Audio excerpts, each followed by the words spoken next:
Hello everyone! In this project, we're going to create a weather prediction web app. Let me give you a quick overview of what we'll be building. This is the web interface we'll be making. Here, we are retrieving live weather information using an API call. We are getting the current temperature of Lahore city, how it feels, the percentage of humidity, and cloud coverage. Next, we have a description indicating that the weather is sunny, followed by the location along with the date and time. There is a brief description stating that the wind speed is 2.06 kilometers per hour, the pressure is 1001 millibars, and visibility is 6 kilometers. The maximum temperature is 31 degrees Celsius, and the minimum temperature is 29 degrees Celsius. As you can see, the app also provides a detailed forecast for the next few hours, including both temperature and humidity. I've trained a machine learning model using historical weather data. It takes into account factors like temperature, humidity, wind speed, and pressure. Once the model is trained, I feed it the live data we just processed. Now, to make this information more digestible, I added a temperature prediction chart right into the app. This gives users a clear, visual representation of the forecast. The chart shows trends over time, whether the temperature will increase or drop.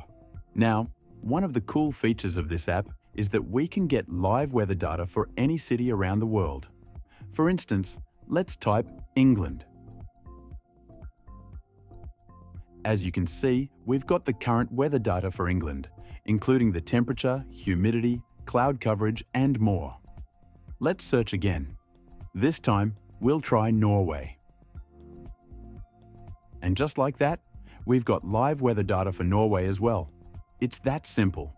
You can search for any city and the app will retrieve and display the latest weather information for that location. We will complete this project in two parts. In the first part, we will work in Google Colab, where we'll get live data through API and also train the machine learning model through historical data. Let me first show you the historical data. This is the CSV file, and it contains these columns: min temp, max temp, wind gust dare, wind gust speed, humidity, pressure, temp, and rain tomorrow. Here, wind gust dare shows the direction the wind is coming from, and wind gust speed tells us how fast the wind is blowing. We'll also use this same data now to train our model. And I also want to show you where you can get the API to fetch live weather data. Simply search for OpenWeatherMap API.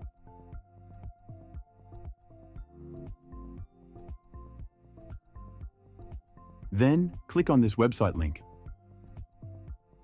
Once you're on the website, the first step is to sign up.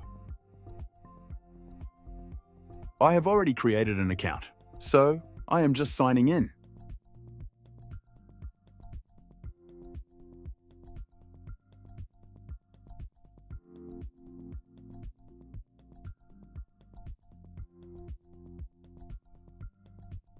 After signing up, click on My API Keys.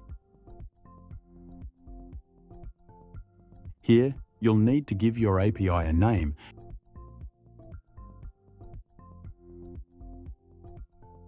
and click to generate the key. The status will show as active, but keep in mind that it might take a few hours to activate. If your requests aren't working right away, just be patient and try again within a few hours. To test this, we'll use Postman. Go ahead and search for Postman. Click on the site. You'll need to create an account here as well. So, click here to sign in. Here you can sign in with Google.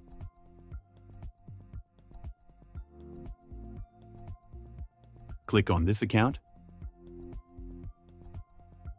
and then click on Continue. Once you've done that, click on New Request. Here, we'll fetch the weather data with the help of an API query. Now, to get the URL, go back to the OpenWeatherMap website. Click on Current and Forecasts.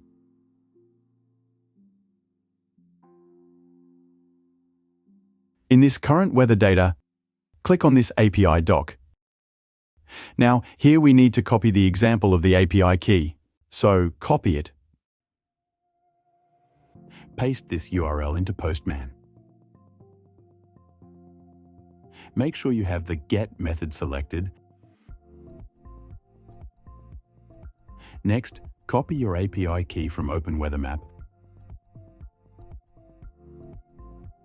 and paste it into the key field.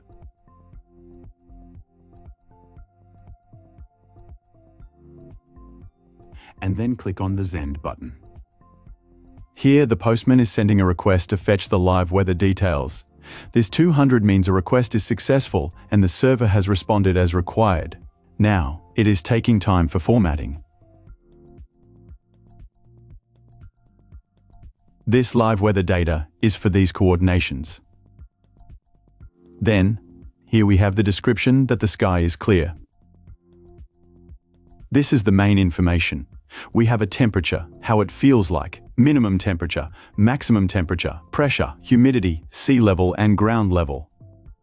Here, we have country information as well, so we will train our machine learning model on historical data and then use this data for the forecasting. And just a quick note, don't try to use this same key. I'll be deleting it after making this video. You'll need to generate and use your API key for your projects. As we've discussed project overview, it's time to dive into the code. We'll start by organizing our work into different sections in Google Colab to keep things clean and easy to follow. Instead of simple statements, I'll create a function for each section so we can easily use them later for the web interface. Our first section involves importing the necessary libraries. So here, first write section 1. Import libraries. Now, as we have to fetch live weather data from the API, so here write import requests. And here write the comment. This library helps us fetch data from APIs. As we have to work with historical data, so we also need a Pandas library. So, import Pandas as PD. And here write the comment. Pandas is used for handling and analyzing data. And for numerical operations, import Numpy as NP. And here write the comment. For numerical operations, we have to split data into training and testing sets to check its accuracy. So we need, from sklern.model_selection, import train test split. This function splits data into training and testing sets. As we have categorical data and we need to convert it into numerical values. So for this, we will use a function from scikit-learn. So here write, from scikit-learn.preprocessing import label encoder. And here write a comment to convert categorical data into numerical values. Then we also have to apply classification and regression tasks, and for this, we will use the models of sklearn. So type from scikit-learn.ensemble import random forest classifier, random forest regressor. Models for classification and regression tasks. To measures the accuracy of our predictions, we will use from scikit-learn.metrics import mean squared error. This function measures the accuracy of our predictions. And for the forecasting of the next few hours, we need date and time. So here we will use from date time import date time time delta. These classes handle dates and times. Now, run this cell. Next, we'll set up our API key and base URL, which are essential for making requests to the OpenWeatherMap API. So here, create a variable API key and paste your actual API key.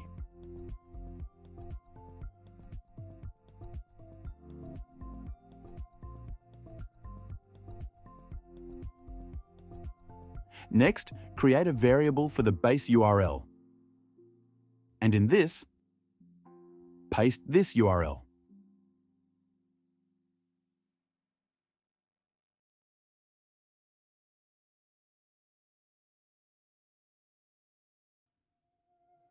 Now, let's define our functions. These functions will help us fetch weather data, process historical data, and make predictions. So our first function is to fetch current weather data.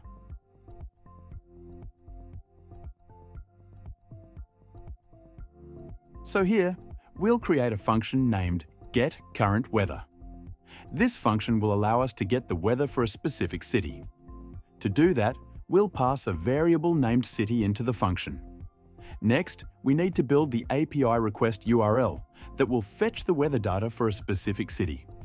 To do that, we'll use Python's fstring format, which allows us to easily insert variables into a string.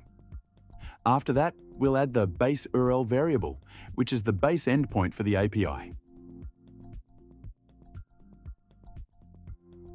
Now, let's copy the next part of the query from Postman.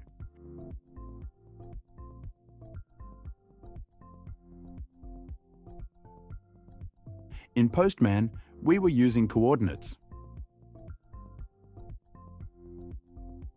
But here, instead of coordinates, we'll query the weather by the city name. So, write this. Finally, we need to define the API key.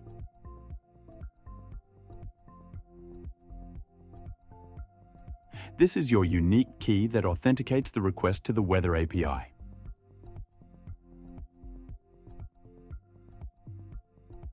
Once we have the city name, base URL, and the API key all in place, we're ready to make the request. Now, we need to send a GET request to the OpenWeather API, just like we did in Postman. First, we'll create a variable called response and set it equal to requests.getURL. This will send the request to the Weather API and get the weather data for the city we passed in the URL. Next, we need to convert the response into JSON format so we can easily work with the data. To do that, we'll write data equal response.json. This will take the raw response and convert it into a JSON object. Now, we want to return only the relevant weather information, so we'll return a dictionary containing the specific data points we need. Here's how we can structure it. I'll start with city. Data name, which pulls the city name from the JSON response. Then I'll add current temp, round, data,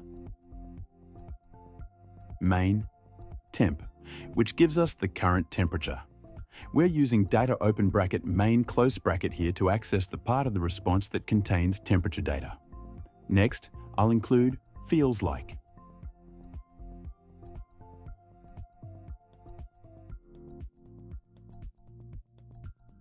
Round data main, feels like, which shows the feels like temperature.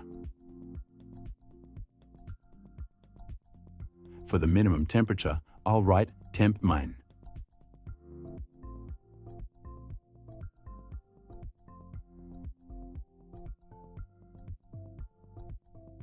Round data main, temp main, which gives us the lowest temperature recorded.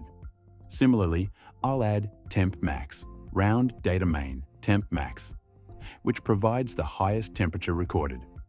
To get the humidity percentage, I'll include humidity.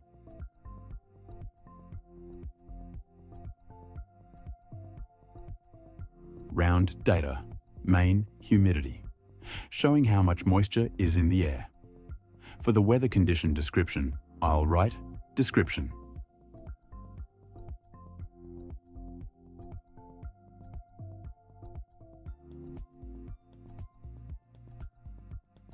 Data open bracket, weather open bracket, 0 close bracket, description close bracket, which provides a textual description of the weather.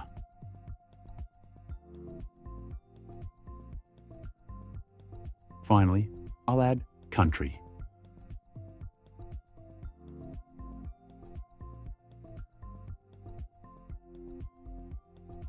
Datas is country, which retrieves the country code from the response.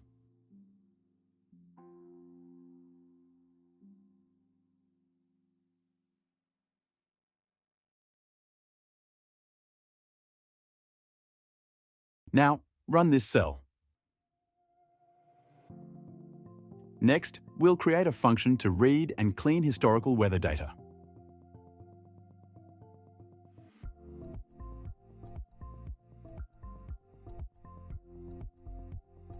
Let's define a function named readHistoricalData.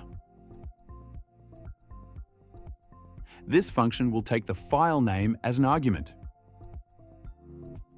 First, we'll load the CSV file into a data frame. I'll write df equals pd.read CSV file name.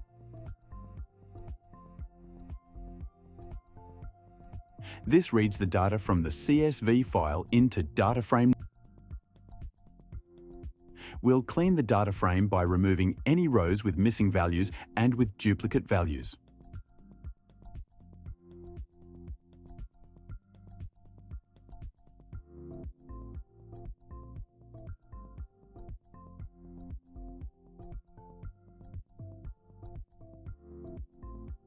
Finally, return df for further processing. To work with historical weather data, you'll need to upload your CSV file. Here's how you can do it. Here is warning. If you refresh this web page, the uploaded CSV file will be deleted. To avoid losing your file, you can connect your Google Drive to your environment. This way, you can upload the file once and keep it accessible for future sessions. We'll now prepare the data for our machine learning model. So here, write the title, Prepare Data for Training. Let's define a function named prepareData. It'll take data as an argument. First, to create an instance of label encoder, create a variable named LE. Label encoder is a tool from Scikit-learn used to convert categorical data into numerical labels.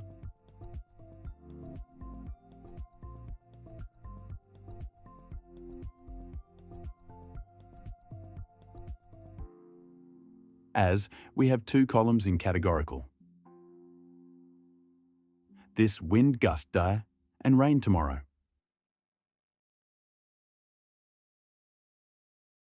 So I'll use this label encoder to transform the wind gust deer column. So I'll write data then column name, wind gust deer equal to le.fit transform. Data and then column name wind gust deer. This converts the categorical wind gust direction data into numeric values. Similarly, I'll encode the rain tomorrow column.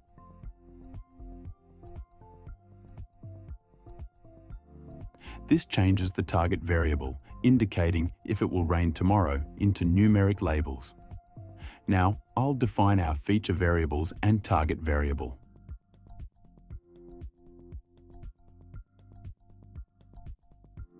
For feature variables, I'll type x equal data. And here, write all columns except rain tomorrow.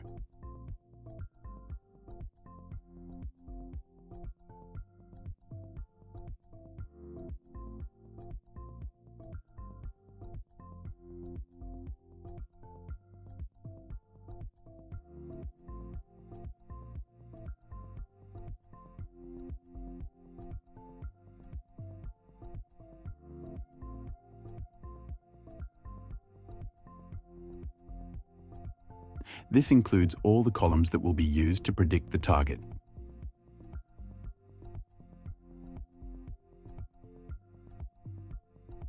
For the target variable, I'll write y equal data and then the target column name, which is rain tomorrow. This is what we're trying to predict, whether it will rain tomorrow. Finally, I'll return the feature variables, target variable, and the label encoder.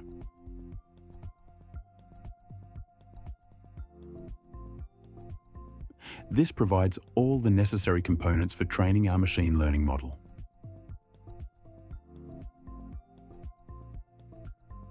Now, we will create a function to train a model, and in this, we'll use a random forest model.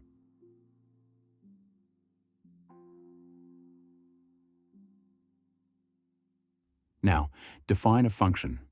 We'll name it trainRainModel.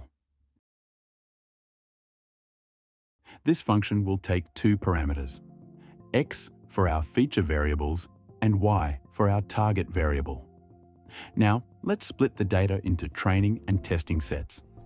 This is important because it helps us see how well our model performs on new, unseen data, not just the data it was trained on. We split the data into 4 parts: xtrain, xtest, ytrain, and ytest. To separate the features and target variables for training and testing. Then x and y are our features and target variable, respectively. Next, test size equals 0.2, which means we're using 20% of the data for testing and 80% for training. Random state 42 ensures that we get the same split every time we run the code, which helps with reproducibility. Next, we'll create a random forest model. This model uses a group of decision trees to make predictions. End-year estimators equals 100, which specifies that we want our random forest to use 100 decision trees. Random state equals 42 is again used for reproducibility, making sure the results are consistent. Now, it's time to train our model using the training data. The fit method trains our model with the training data. This is where the model learns from the data. After training, we'll use the model to make predictions on the test data. Here, predict generates predictions based on our test features xtest. To see how well our model is performing, we'll calculate the mean squared error. First, print a message to indicate what we're about to display, which is mean squared error for rain model. Here write mean squared error. Ytest, ypredict, which calculates the average squared difference between the actual target values ytest and our model's predictions ypredict. Finally, we'll return the trained model. Returning the model allows us to use it later for making new predictions or further evaluations. Until now, we've made functions to get current weather, read past data, and prepare it for training. We also created a function to train our model using classification. Now, to predict future temperatures and humidity, we need to use regression. Regression helps us predict continuous values, like numbers. So first, we'll create a function to prepare regression data, and then we'll train the model using that data. Now, let's create a function named prepareRegressionData. This function will help us prepare our data for regression tasks. Here, we'll pass 2 variables data, which is data frame that contains the dataset we'll use, and feature that specifies the column name in the data frame, which we'll use for regression. Now, we will feed the data to regression model. For this, create 2 empty lists, x and y. X will store the feature values, and y will store the target values we want to predict. Next, to append the complete data to those empty lists, we'll set up a loop that will append values to x and y. For this, first, let's see the example how this loop will work. Imagine we have this data which we want to append to those empty lists. Here's how the loop fills x and y. First iteration, we'll add 70 to x and 72 to y. Then, second iteration, we'll add 72 to x and 74 to y. third iteration will add 74 to x and 76 to y. At last, fourth iteration will add 76 to x and 78 to y. After the loop, x and y will be these values. Now, x gets the current feature values, which are used as inputs, and y gets the next feature values, which are the targets or what we want to predict. By pairing each value in x with the corresponding value in y, we create a dataset where each input from x is matched with its correct output from y. This allows the regression model to learn the relationship between past and future values. Now set up a loop. Here, we're setting up a loop that will go through the data but stop one row before the end. This ensures we don't run into errors when we look at the next value. As in the previous example, we had 4 iterations for 5 rows. Now, use append method which adds an item to the end of the list. Then write data feature which accesses a specific column. For example, if feature is temperature, then data feature refers to the temperature column in the data frame. Then use iloc method to get a specific row's value from the data frame, and I is the index of the row we want. It'll add values like this. If I is 1, then it'll add this value. If I is 2, then this. Similarly, append to y.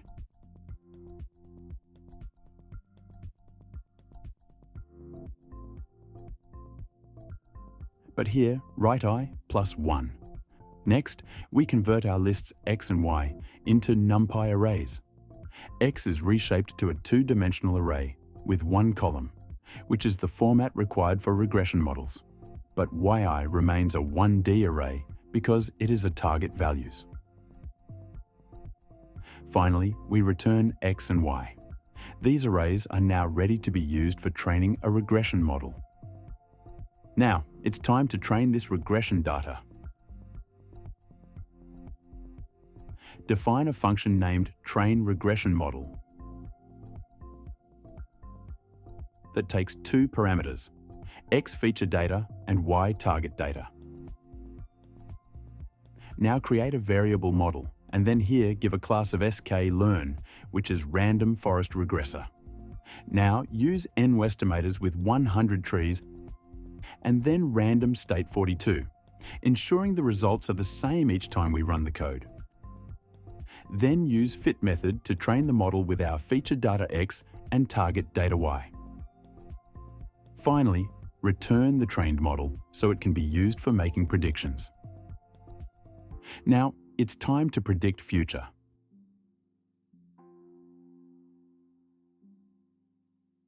So here we'll create a function with the name predictFuture. And in this, we'll pass 2 parameters. First one is the trained regression model, and second one is the current value. This current value will be the starting point for our predictions. It's the most recent data point we have, such as the current temperature or humidity. Here's how the function works. We start by creating a list called predictions and add the current underscore value to it. This initial value is the basis for our future forecasts. We need to run a loop 5 times to predict values for the next 5 time steps. In each iteration, the model predicts the next value using the latest entry in our predictions list. We pass this value to the model in the form of a 2D Numpy array. The newly predicted value is then added to the end of predictions list, providing a new basis for the next prediction. Finally, we return the list of predicted values, excluding the initial current underscore value, to give us the forecast for the upcoming time steps. Alright everyone, it's time to create the final and most important function for running our weather analysis. In this function, we'll call each of the functions we've created and pass the data to them.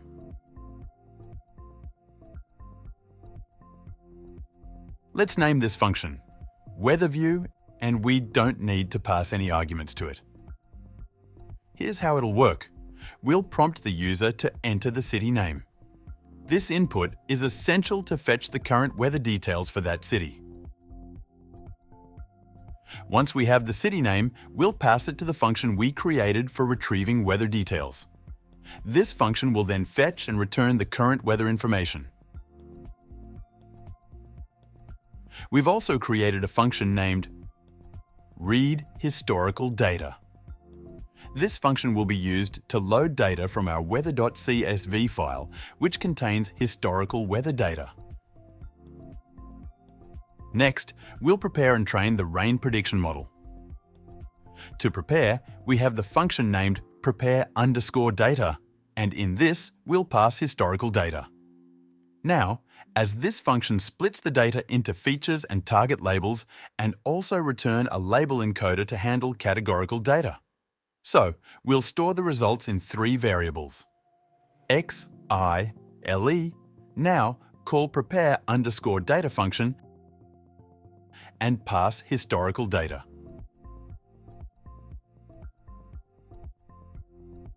With the prepared data, we then call the train_rain_model function.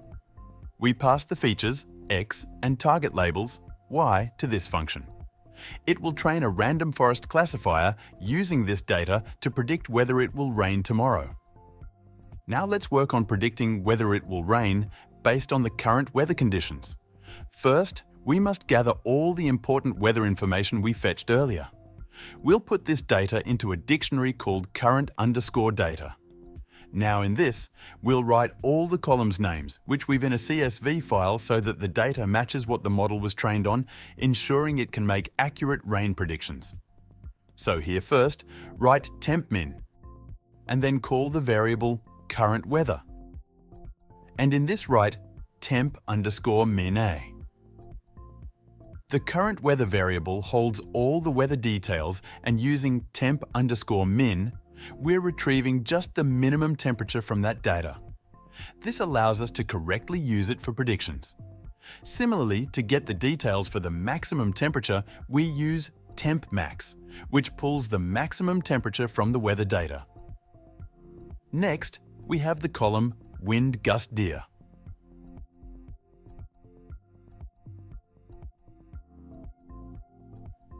Now, here's where we encounter a problem. The wind gust dir data in the historical dataset is in a categorical format like NW/SE. But in our current weather data, it's represented as a numerical degree. But to use this in our model, we need it in a categorical form. For this, we need to map the wind degrees to compass directions. I already have a code for this.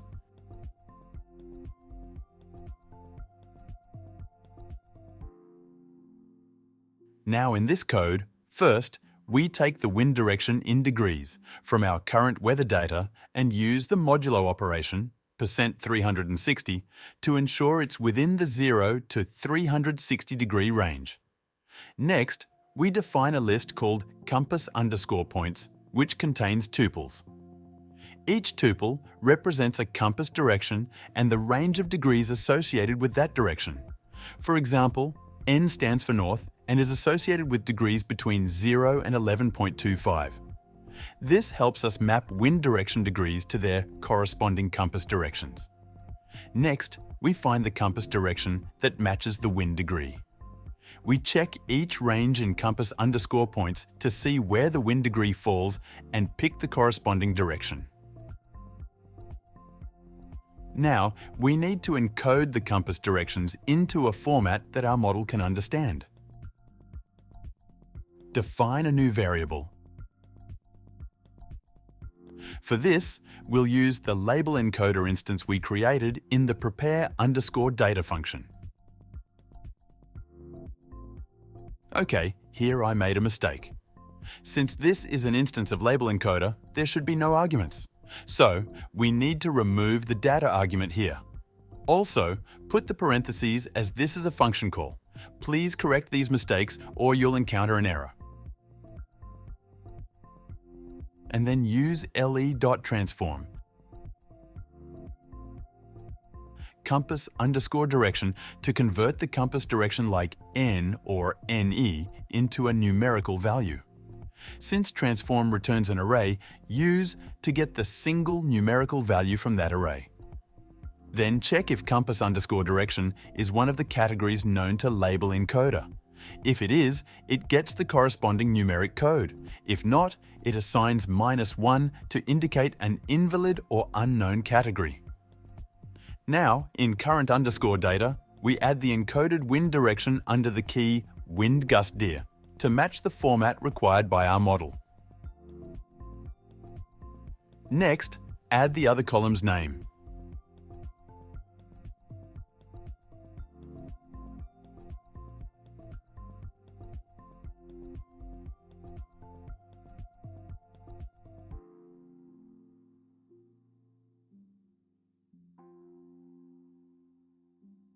Now, I just remembered that we missed 3 entries in our get_current_weather function: wind gust speed, pressure, and wind gust dir.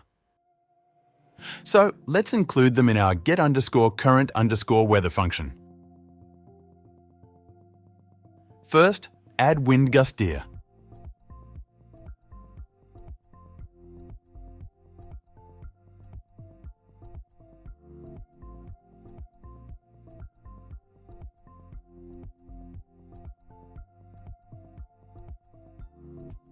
Next, include pressure.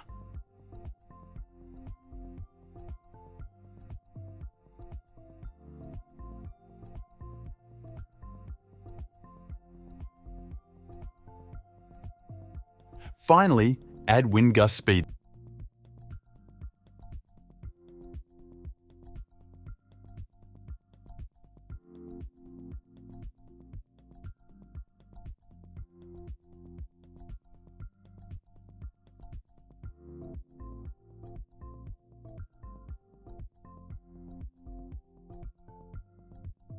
Now, access all these in our dictionary current data.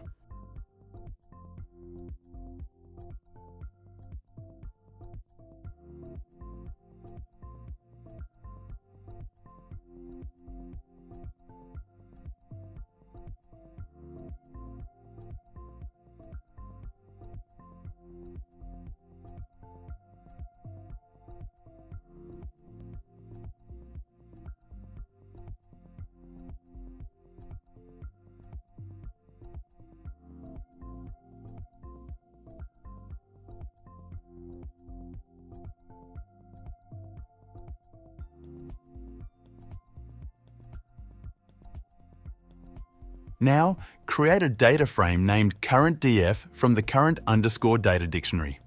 This allows us to use the data in a format that the model can work with.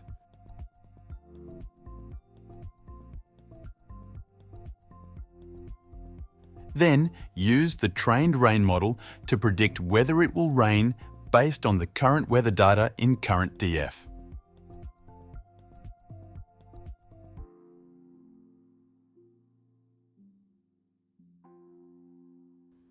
The 0 at the end extracts the single prediction value from the result.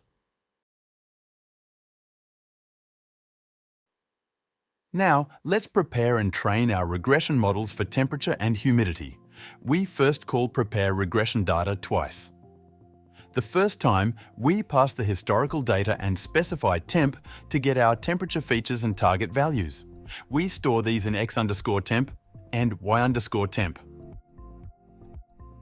The second time, we use humidity to get the data for humidity stored in x_hum and y_hum.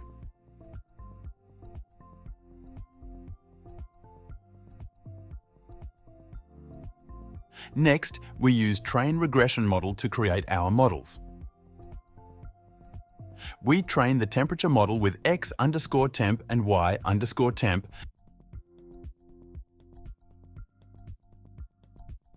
and the humidity model with x_hum and y_hum. Next, predict future temperature and humidity.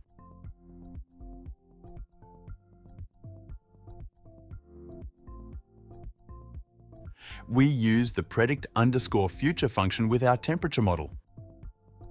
temp_model and the current minimum temperature.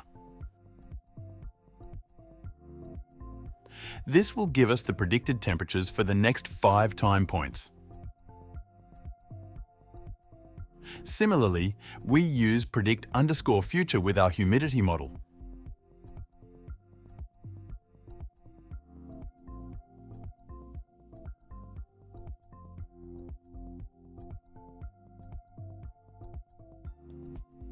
Next, we prepare the time to ensure our weather predictions align with specific future hours for accurate and user-friendly results. First, we need time zone, and for this, we need to import PITZ library.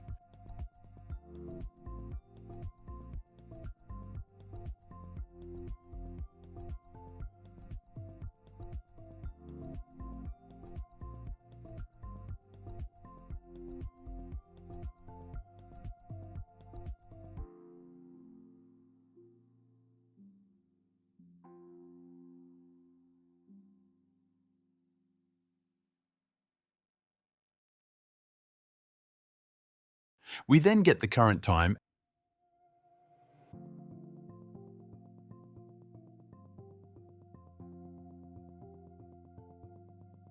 and calculate the time for the next hour.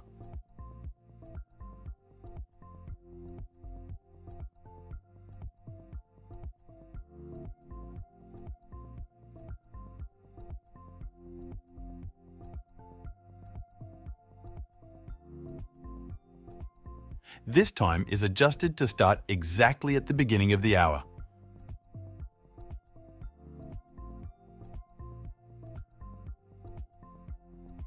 Finally, we generate a list of the next 5 future hours to use for our predictions.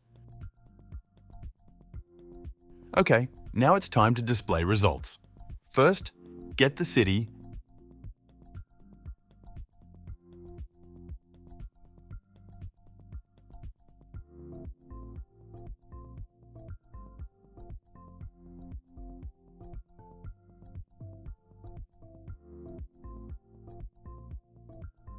then the current temperature,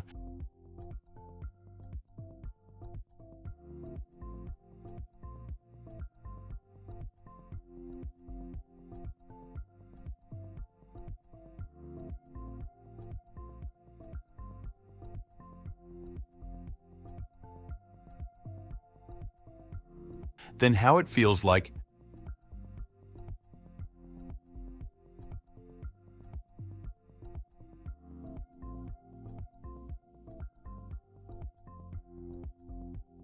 the minimum temperature,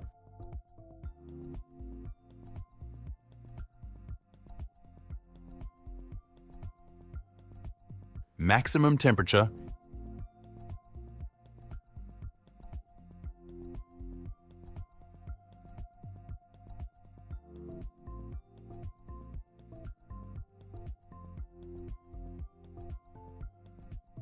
humidity,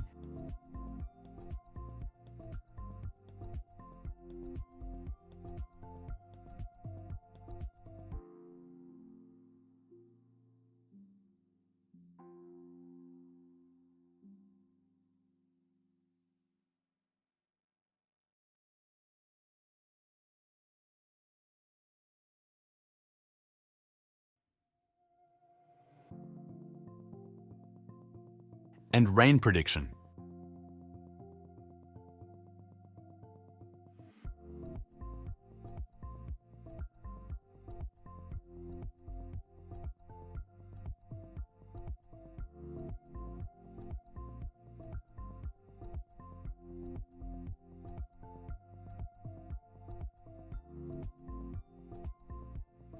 Next, we'll print out future temperature predictions.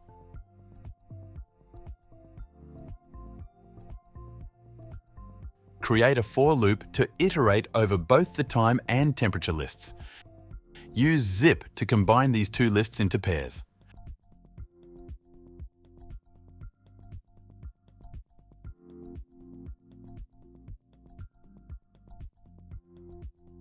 Then, within the loop, print each time along with the corresponding temperature, rounded to 1 decimal place.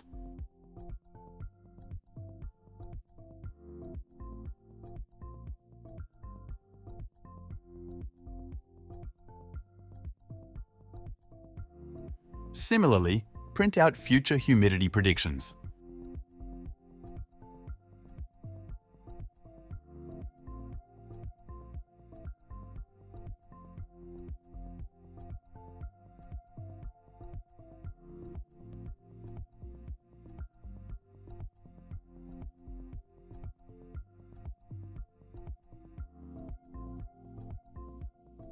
Now call this function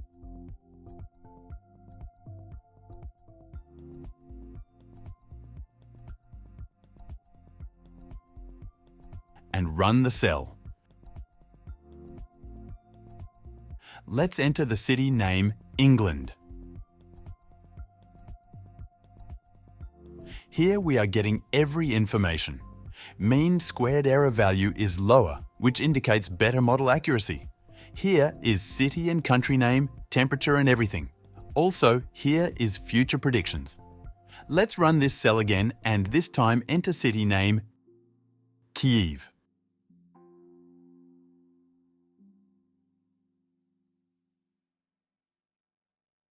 You can see we've got all the information. Okay, that's it for this part of the tutorial. In the next video, we'll dive into creating a sleek and functional interface using the Python framework Django. If you enjoyed this video, please leave a comment and let me know your thoughts on the weather details or anything else you found interesting. Remember, creating these videos takes a lot of effort, so if you liked what you saw, please hit that subscribe button and turn on notifications to stay updated with the latest content. Your support really helps me continue making these videos. Thanks for watching, and I'll see you in the next part.